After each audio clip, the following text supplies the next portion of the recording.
and sit down.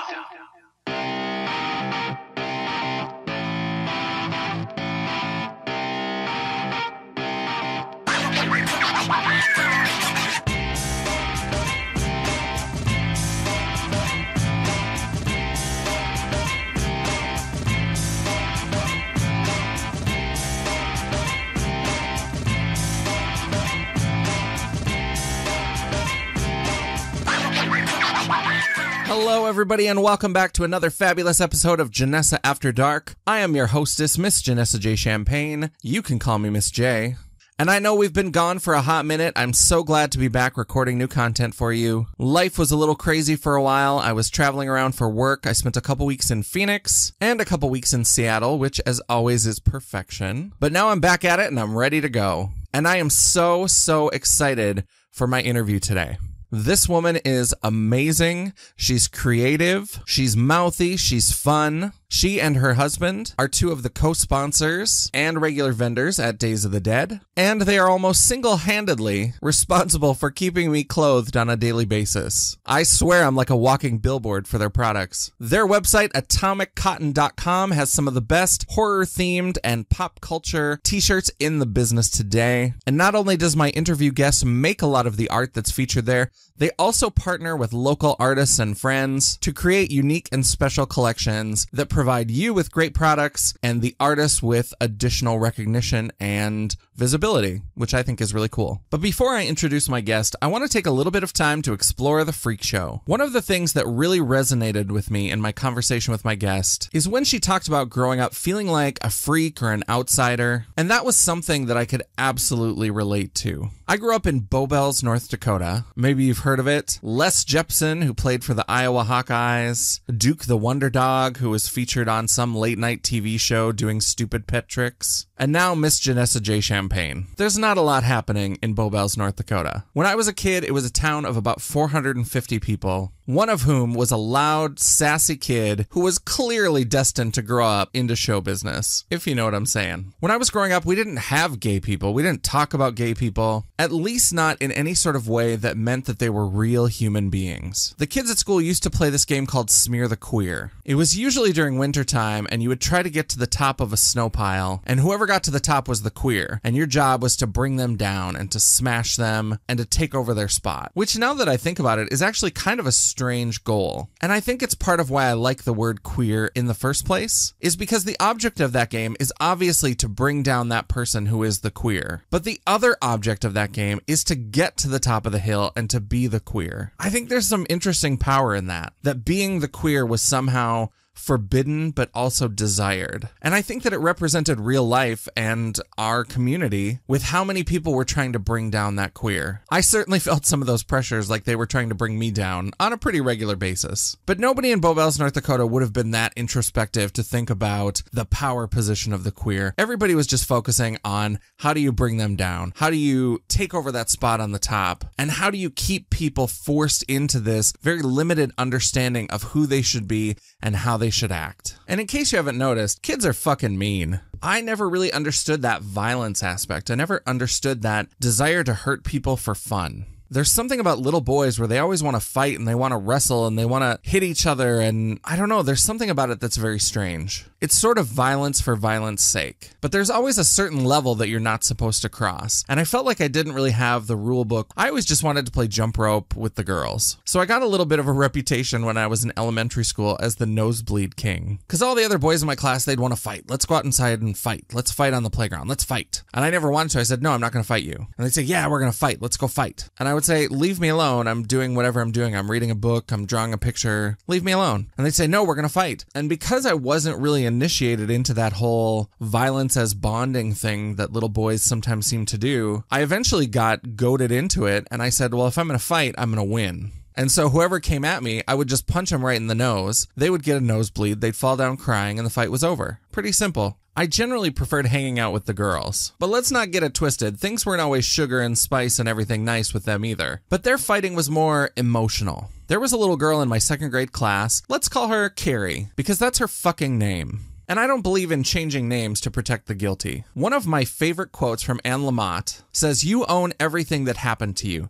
Tell your stories. If people wanted you to write warmly about them, they should have behaved better. And I think that that's absolutely true. I think that we have to tell our stories and we have to hold people accountable and we have to hold ourselves accountable. And so this little girl in second grade, her way of targeting me was anytime I would touch anything, she would act like she had an imaginary spray bottle of Lysol or some sort of cleaner and she would spray it. If I touched a desk, she would spray the desk.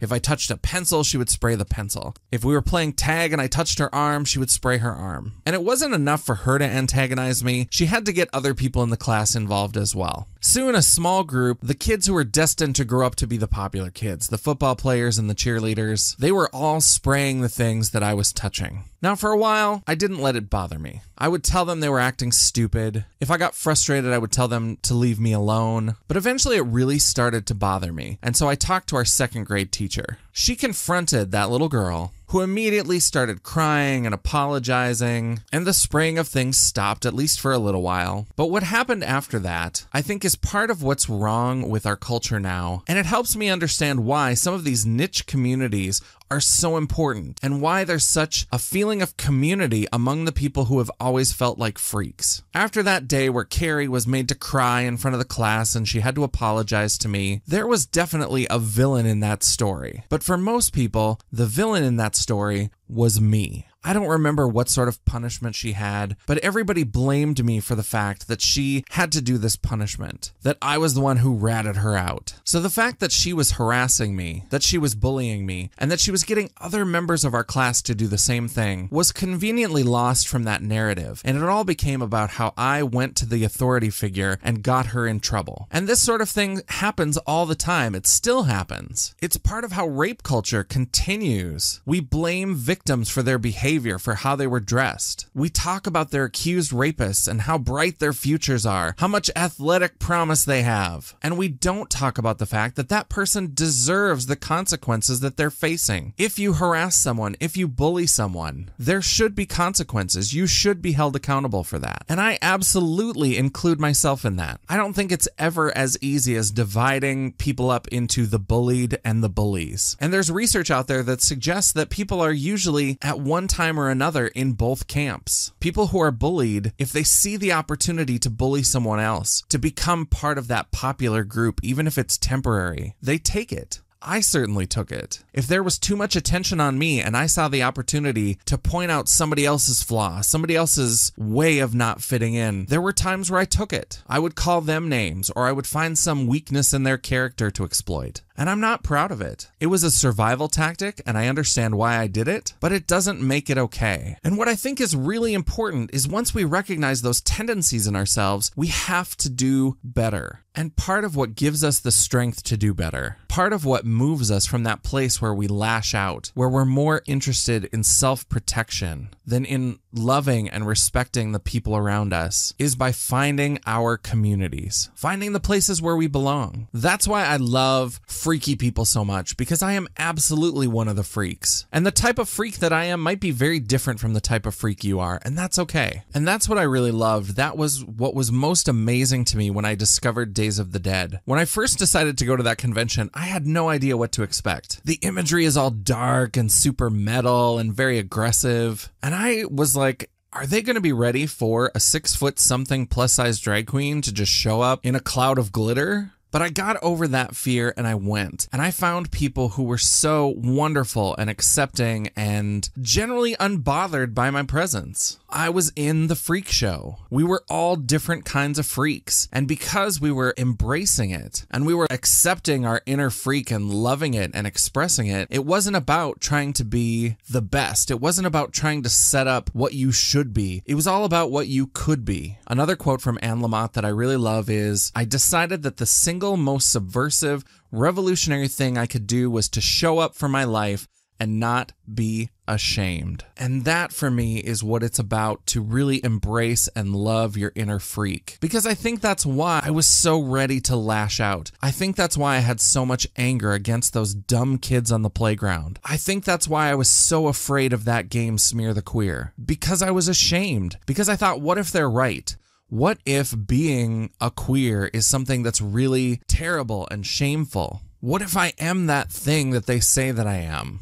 And what if that means all of the terrible things that they say that it means? And so I was angry. And I was angry because I was scared, and I was sad, and I was ashamed. And what helped me to get over that was to take my inner freak and look at it in the mirror and say, you know what? This is pretty fucking cool. You don't have to be what everybody else is trying to be. Be this. Be this weird, unique, creepy, cool, queer, fantastic, original thing that you are. It's about being authentic, about being genuine. I hope you'll indulge me in one last Anne Lamott quote. Don't look at your feet to see if you're doing it right. Just dance. That's what it means to embrace your freak, to be part of the outsiders, to be on the margins. And once you stop trying to be what everybody thinks you need to be, you're going to find that there's a whole community of people who are there to watch you blossom, to see what you can be, to see what you want to be. And when you find that community, you can call it a freak show, you can call it your community, you can call it your tribe, whatever you call it, it'll always feel like home.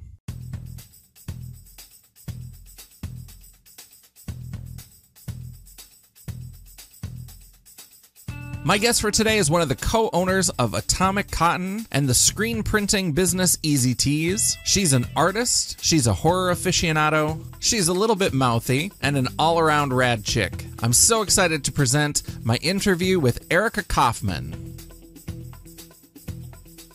Right now, I'm sitting down with Erica Kauffman, and she is one of the co-owners of Atomic Cotton. You have a great website, atomiccotton.com. You've also got an Etsy store, and you've got some stickers and buttons and things in that as well. How did you get started making t-shirts? Okay, I've always really been into t-shirts and horror movies. I was just raised on horror. You know, my dad and I watched HBO and just watched horror movies all the time. So that's where, like, my visuals started. And then I've always been into t-shirts, and even when I was a kid, I was just way into t-shirts. So when I was in college and a little bit after that, I apprenticed at a screen printing shop and just sort of like learned the trade. And then when I married Zack, who is my husband and the other owner, we spent all of like the money that people give you when you get married. We spent all of that on screen printing equipment. It just kind of sat around for a little while, and then I got laid off from my job because I called a coworker a fat, hateful cunt, because she was a fat, hateful cunt. And so I had a lot of downtime, and I was like, I just made some shirts for myself, and then my friends were like, hey, can I get one of those? And I was like, yeah, sure. So that's sort of how we started printing. And then the Atomic Cotton stuff kind of came about. We were going to horror movie conventions and just seeing people do it. We got to be pretty friendly with some other t-shirt makers and some of the like random celebrities that are always at shows, like Bill Moseley and Linnea Quigley. So we designed a couple of shirts with the idea of like selling it to them to have at their tables. And they weren't really into that. So we just we did a show. We did one convention. Crypticon, Minnesota was our very first show. We had 12 designs. I did 12 designs in 1 month, and we just went up there and like did it. And it's kind of been like balls to the wall ever since, which is insane to me. It's like so popular, but it's also pretty rad that I can like do what I love and draw creepy shit and put it on a t-shirt and then people buy it.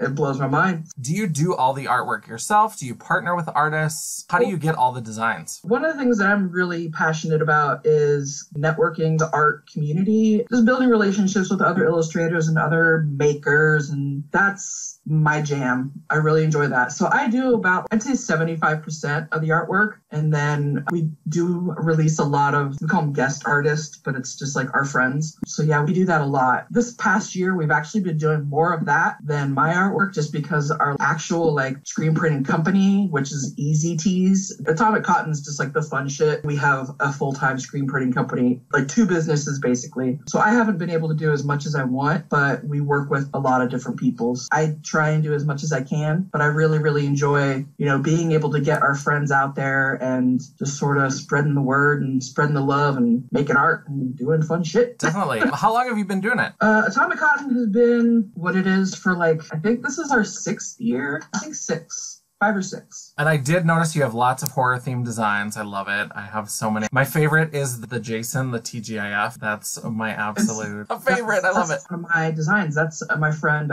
Crystal Bam Fontan, or Bam Buddha, as she's more properly known on the interwebs. She did that artwork. But yeah, that's like one of our number one sellers is that TGIF, like 80s Jason throwback shirt. I love it. So you said you've always been a horror fan. You grew up watching horror and that your dad got you into it. I have a similar, my mom got me into horror movies because we used to watch scary stuff together. Even before I could watch the hard stuff, we would watch Dark Shadows together when they would play that on PBS. And so I was a big Dark Shadows fan. What are some of your favorite horror films or horror types or horror series? Okay, my go-tos are Aliens, Exorcist, and Jaws. That's like my foundation. The Exorcist actually is kind of like my origin story. When I was 7, I walked to the video store that was by our house. Picture this like little 7-year-old girl walking to the video store, getting The Exorcist off the shelf, walking up to the counter, and the dude rented it to me. Like, we had an account and we were in there so much that he knew me. He was just like, here you go, kid. It was a simpler time. Right. It was the 80s, man. Shit was crazy. I took it home and I waited until my parents went to sleep. And then I went downstairs to our huge console TV thing and put it in and turned the volume down low and sat like 2 inches away from the screen. And it was just like, yes, like I knew that it was so good and it was bad and I wasn't supposed to be doing it. And it was so exciting and fucked up. I really like possession and demonic movies. I really like cosmic horror, parallel dimensions and cults and stuff like that, like creepy kids, Lovecraft type stuff. That's more of what I'm into right now. Like the best example I can give of a recent movie would be The Void. Fucking love The Void. That was probably one of my favorites that's come out in the past few years. So yeah. I met you at Days of the Dead. I've been to 3 of them now. I love them. And you are one of the co-sponsors, right, of Days of the Dead? Yes, we are. We print a lot of their merch. We've been working with them almost all 6 years that we've been around. So yeah, we're very much in love with Days of the Dead. How did that partnership come about? Just kind of like doing shows with them and getting to be friends with the people that run it. And like we print full time. That's what we do. So there was some amicable transactions that went down behind the scenes. It's all hush hush, secret business. It's not really. Yeah, it's just pretty much like they like us, we like them, so we work together. I like it. And I had mentioned Dark Shadows earlier. I found Days of the Dead completely by accident. I was supposed to go to a Dark Shadows event because I've been obsessed with Dark Shadows, and it was the 50th anniversary of when it premiered on TV. I just decided, I was like, it's a bucket list. I'm just going to go and I'm going to meet some of the stars and hang out. I don't know what to expect. I've never gone to a convention. I've never gone to that. I'm from North Dakota, so they don't have those kinds of things here. And so I was like, I'll just go and check it out. And of course they do everything through the mail because it would have been me and a bunch of like 80-year-olds. And so everything is like Pony Express. You have to get out your quill pen and like write your check. And so I sent it off and I got my checks back in the mail. And they're like, well, Friday and Saturday are sold out, but you can come to Sunday. And as a special thing for all the people who were disappointed because we're sold out, we're going to let you come to the Saturday events that happen after 7 p.m. And I was like, this is a shit ton of money. I can't spend this much money and go for like half a day. Yeah, that's weird. Yeah, and all the events where the stars were going to be, I was like, they were the ones that were all sold out. So I was like, okay, I clearly need to figure out what to do with my life. And so I just started Googling. Couldn't get a refund on the plane ticket, but I could change the destination. Mm-hmm. So I just started Googling that weekend, and I was like, Sci-Fi Con, Comic Con, Drag Con, anything. And then I put in Horror Con and that weekend, and it came up with Days of the Dead Indianapolis. I don't know what to expect. I don't know what's going on. And it's all dark and like super metal looking. And I went on their Facebook. I was like, okay, here's the deal. I'm like a 6-foot-something drag queen from North Dakota. What's it going to be like if I come? And they're like, well, we've had John Waters a couple times and people loved him, so I think you're going to be okay. Yeah. Okay, I'll try it out. And so I bought the tickets. I just went, and it was such a crazy, fun, just open experience. Everybody, even if they were like not really sure what to do with the big drag queen, they're like, big drag queen, that's cool. And then continued on their business. I just gotta say, the first time I ever saw you, it was like magic. Just like, oh my God, this is the queen I've been waiting for my whole life. I think you were in like a Jaws outfit. I was like, this is the greatest thing ever. And I was so awestruck. Like the past few times I've actually interacted with you at conventions, I'm so just like, it's hard for me to speak because there's so much fantasticness going on. Oh my God, those beautiful, beautiful creatures at my booth and I just don't know what to do. And you're so sparkly and everything's all just great and I just love it. So yeah, I'm a big fan. I get super excited when I see you in your little outfits, and they're all just the horror themed outfits. It's so great. I love it. I had a good time, and I just planning outfits for that was like the best part of the whole situation, was just figuring out. You put a lot of work into your shit, like you can tell. It was a good time. Yeah, Days of the Dead was really cool. I haven't really gone to any other horror conventions since then. I've been pretty much sticking to Days of the Dead. Do you go to other horror conventions? Are there other ones that you frequent? Yeah, we do Crypticon in Kansas City and Minnesota. We do Texas Frightmare when we get in. Let me think. We've done some Mad Monster parties. We haven't gotten into Horror Hound yet, but we've tried. I think that's like the top few that we do. We were doing like 30 shows a year, and I was just like, I can't fucking do that. We know the days shows are going to be good, and Texas is like insane. And then Crypticon is where we got started, so we'll always do their shows. And we do some like local stuff like drive-in things, and we'll swap and shop weird like basement shows every now and again in town. And yeah, that's fun, but I think I answered your question. I don't know what else to say. Yeah. My cat just jumped up in front of me, so I got distracted. And that's one of my later questions, but we'll go there because I have to say I'm a little like low-key obsessed with your pets on Instagram. It's crazy how into my pets I am, and then they do have like a weird fan following. Like we took Ralph to this last Days of the Dead in Louisville, and this lady I've never ever met before was like, "Oh my God, is that Ralph?" And I was like, "Who the fuck are you, and why do you know my dog?" You know, Sauce is the one who's right here. They're my kids, you know, so 90% of my time is spent with them, and hell yeah, I'm gonna post like 500 pictures of my fucking pets every day. You know, this is what I do. I have 2 cats and 2 dogs. Okay. I have Pork Chops and Applesauce, and then Poops and Ralph, which are, I realize, is shit and vomit. So yeah, those are my cats and my dogs. The cats are Pork Chops and Applesauce. Poops and Ralph are dogs. I saw on Instagram that you made Ralphie the Road Dog his own vest. I thought that was pretty cool. Like I have the Cavity Colors patch that says Cat Dead Details Later from Reanimator on it. We just recently took him to a carnival in our hometown, and he was quite the hit. You said that you also do the screen printing business. You work with like bands and other groups to do just kind of general t-shirt stuff, or anything really kind of interesting you want to tell us about? We do print for a lot of the vendors. Like I'm wearing a Monsters Are Good t-shirt. We do their printing. We do a lot of like local stuff, roller derbies, churches, weird clothing lines for churches. I think a lot of these churches knew what we did on the side. They'd be just not too into it. Yeah, I mean, we'll pretty much do whatever. We're kind of whores when it comes to that. If you pay us, we'll print it. We'll put it on a shirt. I don't think I've ever really turned anything away. There's a local band called Torn the Fuck Apart. They've done some questionable artwork with like, you know, Jesus all crucified with his guts hanging out. Like his guts say torn the fuck apart, you know?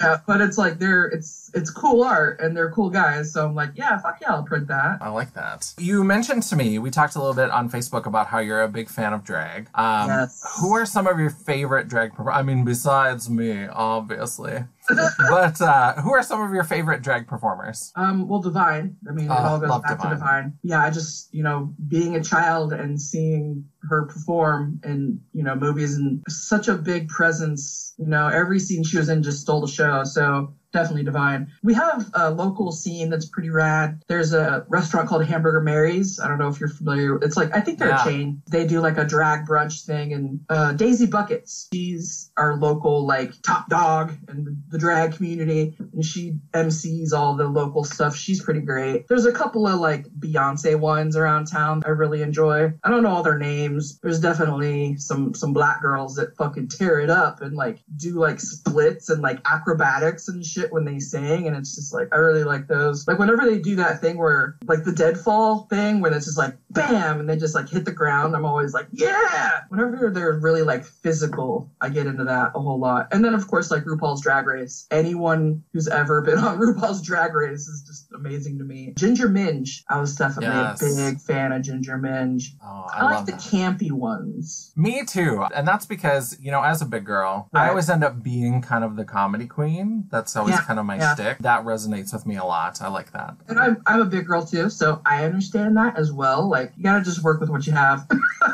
Exactly. Sometimes it's your charming wit. So, yeah. In terms of the drag that I do, it's funny and it's witty and it can be aggressive, but it's not mean-spirited. Right. I don't want to exclude people, but it's also very sexual. I immediately turn on my, like, straight dar, if there's a straight dar. Yeah. And I find the, like, most uncomfortable-looking straight man in the room, and I'm immediately, like, rubbing my fake titties all up on his business. I love that. I'm all about that because I think that oftentimes it's not okay for big women, you know, larger people in general to just be sort of sexual beings. Yeah. And so I always make sure that that's part of it is I'm like, I'm here and you're going to be in my business. And by the end of the night, you're going to want to be in my business. So any other favorites from RuPaul? Ginger Minge.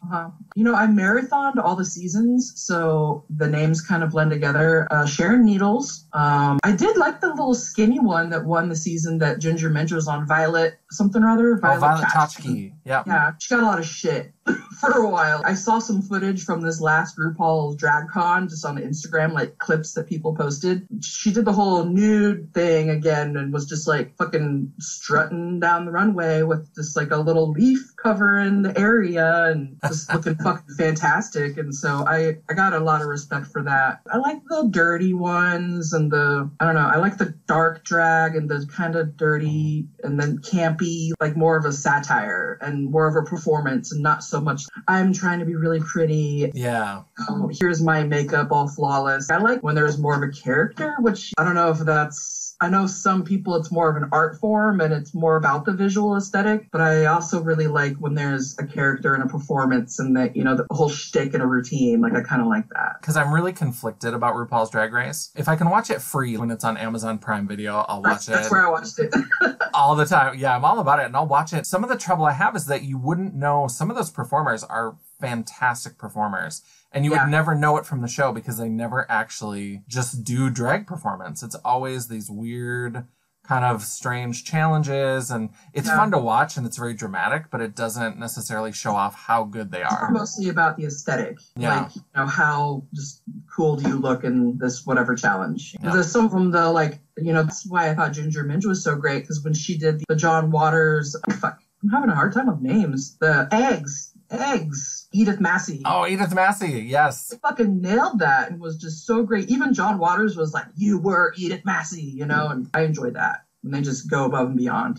And we've mentioned Divine and John Waters a couple times, and so I love that you have shirts of both John Waters and Divine in your line. What is it about John Waters and Divine and those movies that really sort of resonates for you? The dirty counterculture, seedy underbelly of it's just bad, you know, it's just dirty and wrong. I think growing up, I was really drawn to the criminal element of life and like, you know, just like the weirdos, the outcasts. When I saw these movies, I was like, holy shit, there's other people out there like me who want to do the things that I want to do. And I think Desperate Living was life-changing when I saw Desperate Living because I was just like, holy shit. It was a whole team of people and they made all these different movies together and watching it evolve from like really seedy, dirty, like low-grade film to something like fucking Serial Mom where it's like polished and has named celebrities in it. Just watching that transformation and throughout my life has been really cool because it's like from what I was into as a kid and like a young adult or whatever is now like mainstream and like super popular. I don't know, just maybe I see more of it because it's like my daily life is immersed in this scene. Like Freak Chic. It's cool to be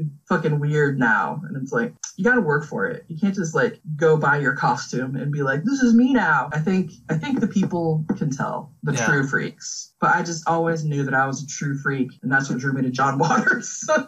I met him. He came to a film festival in Fargo. They gave him some award, and so he did his one-man show and stuff. And I bought his book, and they had a signing, and I got to meet him, and I was so bummed because I've always wanted to ask John Waters, and I'm going to ask you too, I've always wanted to ask him what he thought about Kesha, just to see if he had any thoughts at all. And so I get up there, and they're going to take the picture, and I'm all set to ask him, and then the girl who was working that was helping him couldn't figure out my phone because I had one of those dumb Amazon Fire phones. I was like one of the 6 people who bought one of those stupid things. And so I was like, oh, you just have to hit this button and do this. It's really stupid. It's a Fire phone. And he turns to me and goes, what's a Fire phone? And I was like, oh, it's Amazon's cell phone. Don't ever get one. They're really stupid. And he said, I probably won't. I'm old and I don't understand that stuff. And at that point, then the picture was taken and she's like, okay, next. And I was like, I was like, did I really just spend my time talking to John Waters about the damn Fire phone? I was so disappointed. So I want to know, speaking of that, and then I'll talk about why. What are your thoughts on Kesha? Are you a Kesha fan? Do you listen to Kesha at all? I do not listen to Kesha. I only know that she's visually does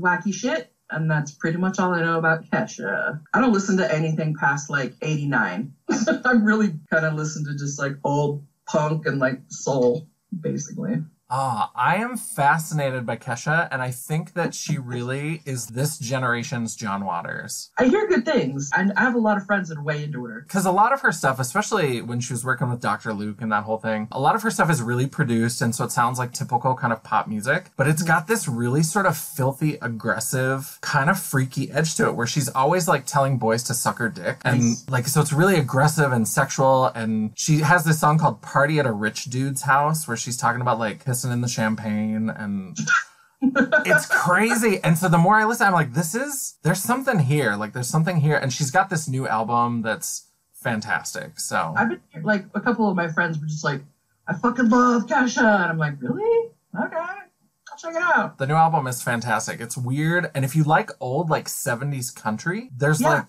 Dolly Parton and that type of, Yeah, and she does a duet with Dolly Parton on that album. What? The new album. Yeah, she does a cover of Old Flames Can't Hold a Candle to You with Dolly Parton. Okay. I'm sold. I'm in. Yeah, it's pretty cool. I love it. I'm fascinated by her. I could never talk about Kesha enough.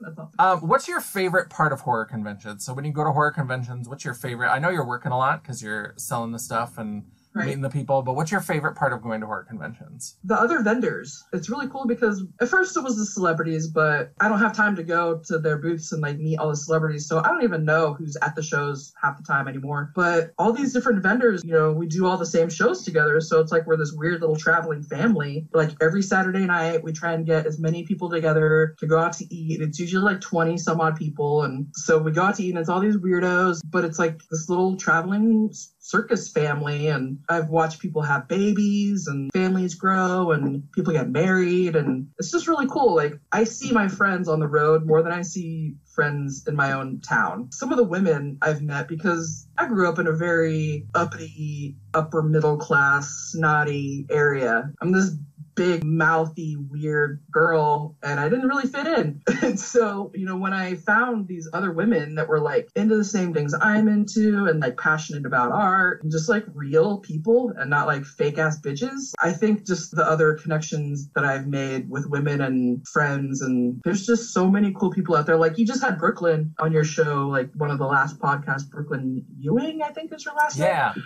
And it's funny because like we've done a few shows together. We were like, okay, we're just going to be friends. Like, we're just going to say, okay, we're friends, and just get over like the awkwardness of like trying to be friends. And I was like, all right, cool. So at this last show was like the first time we actually interacted. And then I was just like, oh my God, you're so fucking cute and like little and blonde and busty, and I just love you. So yeah, it's like these women are out there that are just like cool as shit and genuine. And that's probably my favorite thing. The people that I've made friendships with. Yeah, she's awesome. She's so good. Any favorite celebrity that you've met? I really, really like Sid Haig. He's done a lot for us, just kind of like teaching us how to do shit right and like how to get licensing, how to pay people royalties. Before we knew what we were doing, we did a Sid Haig t-shirt, and he saw it and he was like, you don't have my permission. And so we were like, oh fuck. And then he was like, well, so let's make a contract together. Caroline Williams is another one who's just a fucking riot. When she came to Kansas one year and we took her to Walmart because she needed some stuff, and she rode a mechanical bull in Walmart, and that was like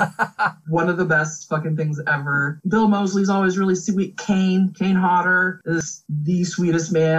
He fucked my back up the last time he hugged me, though, because he's so strong. Yeah. But there's these few that we've done so many shows with over the years that it's like now it's crazy that I'm like on a first name basis with fucking Sid Haig, you know, and that still kind of just blows my mind. Gunner was a sweetheart, and he was just such a nice man. I miss him a lot. Tom Tolles was one of the first ones that really like took us under his wings. Those are probably my few favorites right there, the top 5. I noticed not too long ago that you have a cameo, you and your husband have a cameo in Catch of the Day from Acid Bath Production. How did that come about? James Balsamo. Have you met James? I have. Oh, he's a delight. James is one of our favorite people of all time. I love James. Basically, how he films his movies is just he travels around the world and like will film a snippet here and film something there, and like then he pieces it together and makes these movies. Yeah. He came to Kansas and he was just staying at our house for like the Sunday before he went back home, and he was like, "Let's film a scene," and we were like, "Okay." Killer Waves is where he kills us, and Applesauce eats my face. But in Catch of the Day, he arrests us in the General Lee. We have an actual General Lee, the car from the Dukes of Hazzard. He's a cop, and he pulls us over and arrests us, and it's a pretty hilarious scene, but like he filmed all like hanging out the side of the car, and it was a lot of fun. But basically, we're just friends with James. Whenever he's around, it's going to be a wacky, crazy good time. He hasn't been doing many conventions because he's like releasing 2 movies this year, but we're going to see him soon. We have to make it happen. Yeah, I was hoping. I actually am going to be in one of the upcoming ones. I'm going to be in Cool as Hell 2. Fuck yes! So I'm super excited. I keep waiting. At one point, IMDb had said that it was going to be out in July of this year, and it didn't happen. I was very disappointed. But he had told me, he's like, "You won a contest to have a cameo in my movie." And then I bought a few of his movies, and then I started watching them, and I was like, I feel like a lot of people win this contest. Pretty much everyone who's ever met James is possibly in one of his movies. Yeah, I was like, I think he just finds people he thinks are interesting and like just films a scene. So I get murdered, and apparently they're gonna like work in the beast or whatever it was later. My big line, I'm super excited, is that I'm supposed to be this international pop star. And these people jump out from behind this bush and they're like, "Aren't you this international pop star?" And I look at them and I say, "No autographs, you chodes," and then walk off. That's hilarious. So that's my big moment. And then they shook a bush at me, and then I screamed. And then now apparently I'm gonna die. Yeah, ours was, we were I can't even think of it, but in one, it's the surf one. Oh, Killer Waves. Like, yeah, Killer Waves. We're judges of a surf competition or some shit. I don't even remember my line, but I'm like holding my cat and I'm all like, whoa, like supposed to be all evil. And then like, yeah, the killer, like it was just James with the knife like stabbing us in the face. And I haven't seen it yet, but apparently it's great. And Applesauce eats my face off. And James is insanely allergic to cats, which he didn't tell us. So he's like suffering. Like he was just bright red and his eyes were all watering. We're like, "Dude, you all right?" And he's like, "I'm really allergic to cats." And we're like, "What the fuck? You've been hanging out with Applesauce for like 3 hours." But he suffers for his art, man. James Balsamo's a trooper. Yeah, he was a lot of fun. I was hoping that he would be back at one of the Days of the Dead, either Atlanta or Indianapolis. And I didn't see him in either one. I was bummed. Yeah, he's just been working really hard. Sucks. Yeah. I think we're trying really hard to get him to come to Chicago. So again, because I stalk you on Instagram, you had been posting some really, I thought, gorgeous pictures from a photo shoot that you and your husband did, where you were kind of in like fun vintage clothes and you had this like skeleton makeup. Tell me about how that all came together, because I love a good photo shoot. So Joshua Hoffine, who's a horror photographer of some renown, is a local buddy of ours. And so I was previously in one of his photos called The Last Stand, where it's like this big zombie attack of like a trailer park family, and I played the mom in the family. The Kansas City has a pretty solid horror scene, and we all sort of just know each other and hang out a lot. And he's gotten to be one of our friends, and so he offered these portrait sessions. Basically, we've really wanted to do something for like our business cards and just like marketing and shit. So yeah, we got together with him and some other friends of ours that own Vixen Pinup Photography, Candy and Nikki. They did our hair and makeup and costuming and stuff, and he took the photos, and they turned out fucking amazing. Like I was just pretty much blown away. And I wore a corset, and corsets suck. I don't know if you do corset stuff, but I was just like, damn, like those girls, they just packed me into that thing, and it was pretty sweet. But yeah, that was a lot of fun. A lot of fun. I don't do the full-on corsets anymore, but I have many layers of shapers going on. So there's a whole lot of spandex body armor happening underneath there. When you posted them, you had posted one, and you shared what I thought were some really beautiful thoughts about growing up and being kind of an oddball and a little bit of an outsider. How do you think those experiences have really shaped your approach to the work that you do and just how you interact in the world and being kind of one of the freaks? I think it's allowed me to just realized that I don't have to fit in. There came a point in my life where I was just like, I'm done trying to like be anybody's idea of who I need to be. My dad in particular was very supportive of me just doing whatever I wanted to do within some like safety limits. Yeah. Like, he always really supported me. I'm gonna get all emotional. What the fuck? But finally coming to terms with people loving me for me, you know? And a lot of it has to do with the people I've met in this industry. It's just like, you don't have to be this cookie cutter beauty for people to think that you're beautiful. And it's pretty awesome. I don't know. I just feel like since Atomic Cotton has come about and we've been meeting all these people and building these relationships with people, that people value me for me, and it's pretty awesome. I'm a recovering addict. I have a few years under my belt, but like getting clean and just kind of working on myself and then doing this Atomic Cotton stuff and really just taking a chance and putting myself out there and not worrying what people are going to think. Like every now and again, you know, the old shit creeps in where I'm like, oh my God, this art is horrible and nobody's going to want to buy this and I'm a failure and blah, blah, blah. But, you know, Zack is super supportive and he's just like, just put it out there. Just do it and fuck what people think. And usually when I do that, you know, and I'm just genuine and put myself out there, I get a really good response. Not enough people are genuine, and I just try and be as genuine as I can and not be a fucking douchebag and accept people for themselves, and I just try to be me. There's so much just like fake plastic gross out there, and especially in the drag world. I mean, we say it's all the time. It's just this everybody's trying to be super fish or whatever it is, and they're just trying to be one of the RuPaul girls, and it's like, be who you are. I mean, RuPaul wouldn't be who she is if she had tried to just be like every other drag queen that was around when she was getting started. Exactly. I mean, that's how she became who she was, and that's why I love Divine, because Divine was doing weird shit in a time where everybody was just trying to look like suburban housewives. Yeah. I mean, it was all about passing and having these pageants and trying to be the most real. And then she, you know, is shaving her head halfway up so that she can draw bigger eyebrows on and stuff. So I love it. I also noticed on Instagram, again, I'm telling you, I'm a little bit of a stalker, that you had just posted about Fear Street books. You got some new Fear Street books. Oh, yeah, dude. Yeah. I love Fear Street books. Yeah. Goosebumps sucks. Goosebumps is for babies. Fear Street was the best. And like anything by Christopher Pike, yeah, my dad and I were very much like, we would go to this bookstore by our house every Saturday, and it got to be where like these little old ladies that worked at this bookstore would like, they'd set shit aside for me because they knew I would come in, and it was a used bookstore, so they'd always have weird, rare books. I need to find this picture of my bedroom when I was growing up. I was such a freak that I would organize my Fear Street books in rainbow order. And I have a picture somewhere of my bookshelf and all my books in rainbow order, just like beautiful. I'm a total reader. Like, I'm a book nerd, big time. Oh, I love it. Those Fear Street books, because people don't know. People, whenever they're like, oh, I loved Goosebumps, and I'm like, you have no idea what you missed. No. Because they were so good. It was like teen drama, and it was always like weird relationships. Somebody's girlfriend dies, and then they fall in love with some new girl, and all of a sudden they're seeing like the ghost of their ex-girlfriend, but she's all like fucked up and burnt or something, and it's just like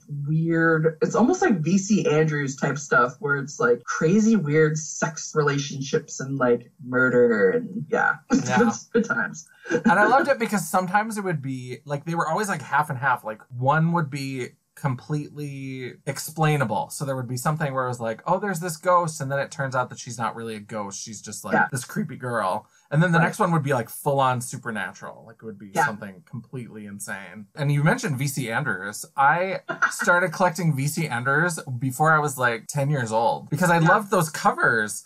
Covers with the little window cut out. Yes. And when they reprinted them, they always came without the window cut out. So that was my goal, was to get a full set of all of them with the window cutouts. Ooh, nice. We used to haunt rummage sales all the time looking for those with the window cutouts. Yeah, I just found out recently from one of my book nerd friends, there is a bookstore in Detroit that is the largest used bookstore in America. And it's like 5 stories, and it's this old warehouse. There's like no AC, and you have to like pull chains on the ceiling to turn lights on and shit. But she's like, you could easily spend an entire weekend weekend in this bookstore. So that's, I think, going to be one of our like side road trips sometime soon. The cover art, like being a visual person, very much the cover art always drew me in. And so like the Fear Street cover art is just so good. And like always some like hot chick in distress with like, maybe she's holding a telephone because there's someone creepy on the line, you know, like good stuff. And of course there was always a landline because this was before cell phones. So it's always the spiral cord and the whole thing. Oh, loved it. Oh, so good. So good. Have you reread them as an adult? So have you gone back and reread the Fear Street books? Do they hold up for you? I thought about doing it recently because I did find all those books, but I've been trying to read it because the movie came out, and that book is like, it's like 2,000 pages long. It's crazy intense. So I put it on hold, but like the Fear Street books, I could easily read one in like half an hour because they're kids books. And so I put some in my bathroom. So maybe I can like get through them while I'm doing my business. I'm actually like going to start rereading them very soon. And I kind of want to do a line of Fear Street t-shirt. 5 or 6 different companies released like all these Goosebumps t-shirts, and I'm just like, Goosebumps sucks. So I kind of want to do like Fear Street because that's really where it's at. Oh yeah, I would be all about that. I would add to the wardrobe for sure. And I just went to that movie. You've seen the movie? Yeah, we saw it. What did you think? Our viewing experience was fucking terrible. The movie was great.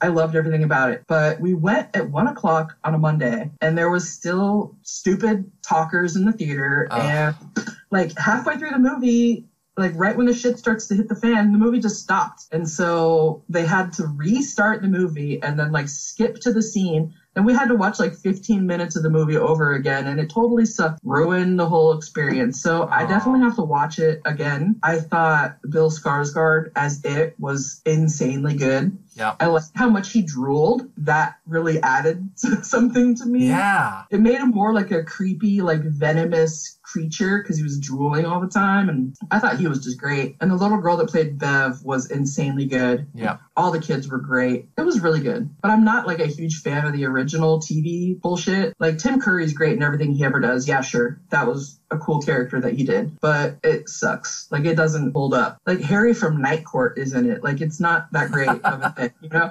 And so seeing this movie and just how popular it was to all the normies was pretty cool too. Yeah. But it's a good one. I think it's going to be a classic for sure. I loved it, and I thought it's exactly what it needed because I watched the miniseries and it's fine. That's not the kind of book that I feel like should be adapted for TV because you have to leave so much out of it. Yeah. And it does have that whole like cosmic horror vibe thing that I really dig. And kids, I really like a good story when it's kids facing their fears. Because I think as a child, and I watched so much horror, like I did a lot of that when I was a kid. And like in the 80s, there were always movies where kids are facing their fears. You don't see a lot of that. Like I have this neighbor I think he just turned 6 or 7 or 8. I don't even know. He's some age that's young. And so, but he's scared of everything. Like he's just terrified of all sorts of stuff. And so I was talking to his mom one day and I was like, show him a few of these movies, you know, and have him like face his fears in a safe way. And, you know, maybe he'll gain a little confidence by like watching Monster Squad or, you know,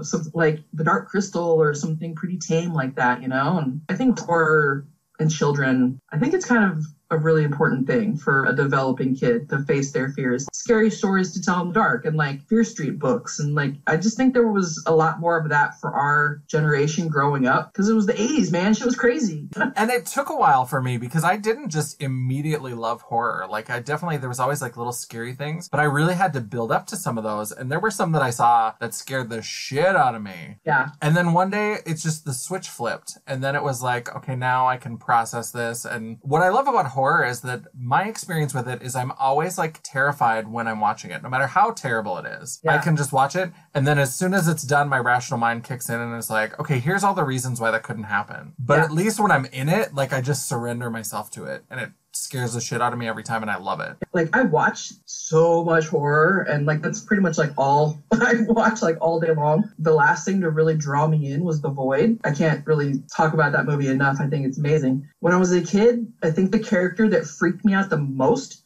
was Zelda in Pet Sematary.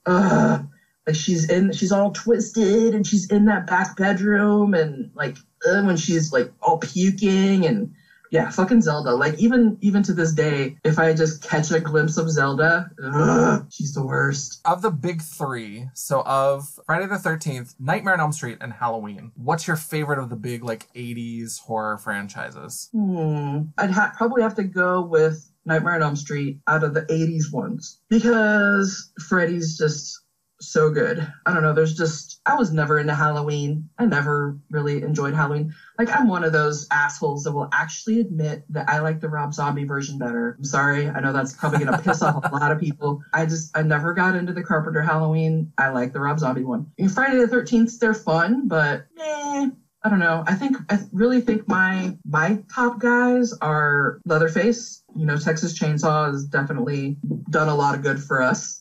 Like, everyone we've met from Chainsaw has just been the coolest fucking people. I really like the Hellraiser series. So Pinhead, I don't think those guys get enough credit. I hadn't seen Hellraiser until a couple months ago. There was something about that series that always freaked me out a little bit, and I just couldn't watch it. And I was like, okay, you've met Doug Bradley. I had him sign a little Funko Pop Pinhead. I was like, I have to watch this movie. Yes. And it freaked me out. There's something about that, like, leather-clad, like, torture-ish kind of stuff. I'm still a little icked out by this, but I'm like, okay, I get it. I get where the appeal is. Yeah, I'm a huge Clive Barker fan, and so, like, I have a couple of his illustrations tattooed on me. But I discovered Clive Barker, the author, through the Hellraiser movies, and so, like, they'll always be really, really special to me. Just anything Clive Barker does, I think, is amazing. And I love that Freddy, for Nightmare on Elm Street, that he has that personality, because Michael Myers and Jason are like the silent... Yeah, they're just like a thing. Yeah, and so it's this like terror personified, but there's not much personality to it. It's very subtle. Well, and that's why I think I like Leatherface and Pinhead so much, because like they definitely they're more of a presence. And like with all the Texas Chainsaw movies, you have all the family too. Yeah. So all these other fucking weirdos. I really like all the characters in that. And then with the Hellraiser stuff, it's just crazy. And like, I liked the sequels. Have you seen the sequels? I haven't. I've watched the first one. That's all the farther I've gotten. Whenever somebody gets killed, they're turned into a Cenobite in this like weird, fantastical way. And so I liked that. When they killed you, you became part of this like fucked up, weird environment. I thought that was cool. And I like when they go into hell. That's a good one. Probably Hellraiser 2 is the best. You should probably go watch that when we're done. Yeah, that's on my list. I will. That will be homework for sure. I love it. You're going to go listen to Kesha. I'm going to go watch Hellraiser 2. It's going to be, we've got our homework assignments. All right. Well, that's all the questions that I had. Thanks for sitting down. Yeah. Is it over? Well, we can still chat. That's just kind of the official end of the part that we're recording for fancy stuff. Oh, fancy time. All right. Yeah. Well, atomiccotton.com. Buy my shit. Yeah. I love it.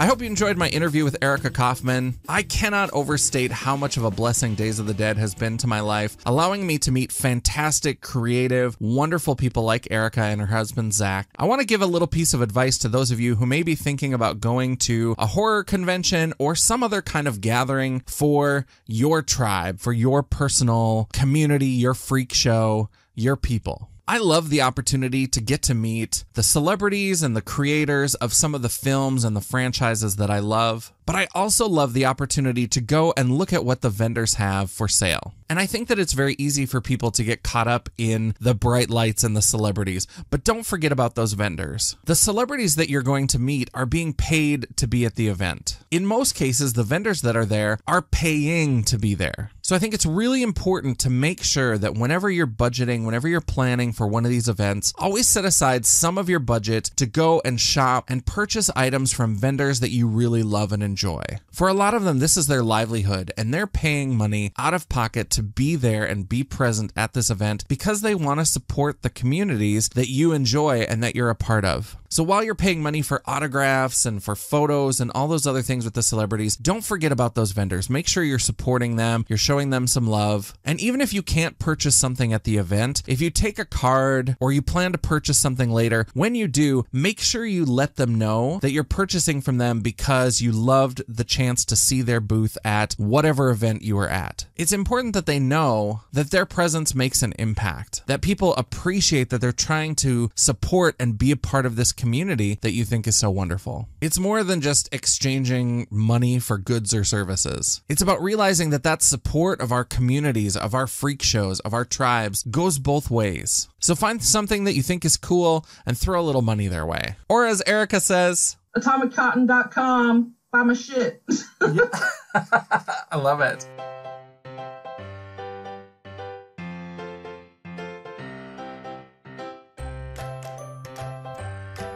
This episode of Janessa After Dark includes royalty-free tracks from bensound.com. Included in this episode are the tracks Actionable, which serves as our intro, the track Badass, which bookended Erica Kauffman's interview, and the track that you're listening to now called Buddy. These songs and more are all available royalty-free at bensound, that's B-E-N, sound.com. Janessa After Dark is written and directed by Chris M. Stoner, aka Miss Janessa Jaye Champagne, and is a Champagne Dreams production.